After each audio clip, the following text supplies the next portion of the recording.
Bonjour, je m'appelle Pierre, j'ai 26 ans, je suis expert référent accessibilité numérique et j'adore dessiner.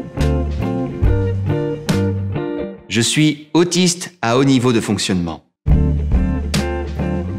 Le trouble cognitif que j'ai au quotidien, que ce soit dans mon travail ou en dehors, c'est de savoir se sociabiliser avec les autres, mais surtout de pouvoir contrôler ses émotions face à une situation inhabituelle à laquelle je fais face par rapport au train de vie que je mène.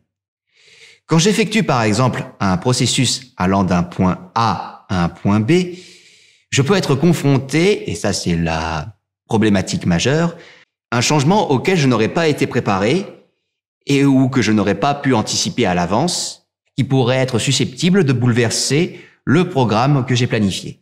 Dans une telle situation comme celle-ci, je pourrais éprouver de l'anxiété, du stress, de la frustration, dans le pire des cas, de la colère, au point même de exploser.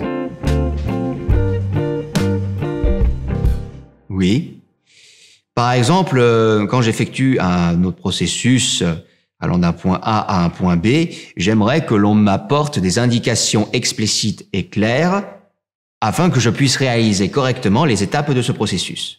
Par exemple, dans un formulaire où on m'indique une valeur, un type de format attendu que je dois renseigner dans les champs de saisie. Souvent aussi apparaissent des notifications impromptues et non explicites. Je pourrais générer chez moi un fort pic de stress et je puisse réaliser correctement. Elles sont répétitives. Souvent aussi apparaissent des notifications impromptues et non explicites qui pourraient générer chez moi un fort pic de stress et surtout si ces notifications, elles sont répétitives.